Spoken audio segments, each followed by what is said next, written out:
பழனிவேலோட சந்தோஷத்தை பறித்த சுகன்யா, பாண்டியனுடைய அராஜகம், கனவு கோட்டையில தத்தளிக்கிற ராஜியன் கதிர், இந்த மாதிரி இன்னைக்கான பாண்டியன் ஸ்டோர் சீரியல்ல என்னென்ன நடந்துச்சு அப்படிங்கறது இந்த வீடியோல நம்ம பார்க்கலாம். ஸோ அந்த வகையில் மீனாவோட அப்பாவுக்கு உடம்பு சரியில்லை அப்படிங்கிறதுனால நைட்டு முழுக்க ஹாஸ்பிட்டலில் இருந்து பார்த்துக்கிறதுக்காக செந்தில் இருக்கிறாரு. அத்தோட செந்திலுக்கு துணையாக கதிருமே அங்கே தங்கிடுறாரு. ஆனாலும் இந்த விஷயத்த ராஜிக்கிட்ட சொல்லணும் அப்படிங்கிறதுக்காக கதிர் வாய்ஸ் மெசேஜில் சொல்கிறாரு. அப்படியே ரெண்டு பேருமே பேசின நிலையில் ராஜி கொடுத்த கிஃப்டை எடுத்துக்கிட்டதாகவும் அதில் தான் பணத்தை வச்சுருக்கேன் அப்படிங்கிறதையும் சொல்கிறாரு. இப்படியே இவங்க பேசி ஃபோன் பண்ணியும் பேசிக்கிறாங்க. அடுத்ததா பழனிவேலு தூங்க வந்த நிலையில் சுகன்யா, நான் கோவிலுக்கு போகணும் அப்படிங்கிற மாதிரி ஆசைப்பட்டேன், அதுக்கும் நீங்கள் வரல, சாயங்கால படத்துக்கு போகலான்னு சொல்லி நினச்சேன், அதுக்கும் நீங்கள் கூட்டிகிட்டு போகிறதுக்கு தயாராகல. இந்த மாதிரி வழக்கம் போலவே சண்டை போட்டு பழனிவேலு நிம்மதியே இல்லாமல் தவிக்கும்படியாக சுகன்யா கடுமையான வார்த்தைகள்னால சண்டை போட்டுடுறாங்க. அதுக்கப்புறமா சுகன்யா என்ன சொன்னாலும் அதுக்கு எதிர்த்து பேசாமல் சரி சரி அப்படிங்கிற மாதிரி சொல்லி தலையாட்டிட்டாரு. ஆனாலும் பழனிவேலு தூக்கத்தில் கொரட்டை விடுறாரு அப்படிங்கிறத பொறுத்துக்க முடியாத சுகன்யா பாதி தூக்கத்திலே எழுப்பி கொரட்டை விடக்கூடாது அப்படிங்கிற மாதிரி சொல்லி கட்டில்ல இடமும் இல்லை அப்படிங்கிற மாதிரி சொன்னதுனால பழனிவேலு கீழே போய் படுத்துட்டாரு.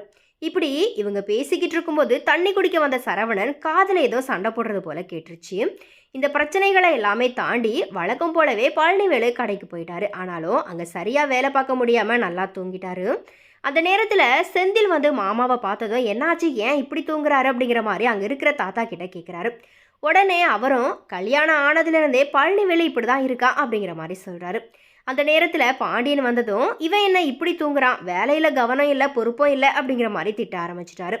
அதுக்கப்புறமா செந்தில் பழனிவேலுவை எழுப்புறாரு. பதறி எழுந்த பழனிவேலு என்ன சொல்கிறதுனே தெரியாமல் அமைதியாக இருந்த நிலையில் பழனிவேலுவோட நிலைமை தெரியாமல் வழக்கம் போலவே திட்டிடுறாரு.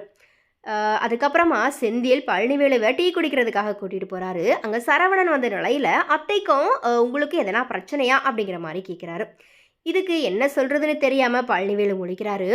எந்தவித கவலையும் இல்லாமல் நக்களும் நையாண்டியும் பண்ணி சந்தோஷமாக இருந்த பழனிவேலுவோட வாழ்க்கைக்குள்ளே சுகன்யா வந்ததுக்கு அப்புறமா இப்போ மொத்த சந்தோஷமுமே பறி போயிடுச்சு.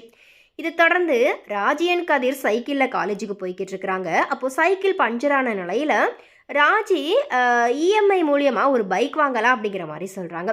உடனே ராஜி கதிர் ரெண்டு பேருமே சேர்ந்து அடுத்தடுத்து என்ன பண்ணலாம், என்னெல்லாம் எப்படி இருக்க போகிறோம், இந்த மாதிரி கனவு கொட்டை கட்ட ஆரம்பிச்சிட்டாங்க. ஸோ அந்த வகையில் இன்னும் இவங்களுடைய காதலை மட்டும்தான் அவங்க வெளியே சொல்லலை, மற்றபடி இவங்க மனசார வாழ ஆரம்பிச்சிட்டாங்க அப்படிங்கிறது நல்லாவே தெரியுது. ஸோ இனி இது குறித்த உங்களுடைய கருத்துக்களை மறக்காம கமெண்ட்ஸில் ஷேர் பண்ணுங்கள்.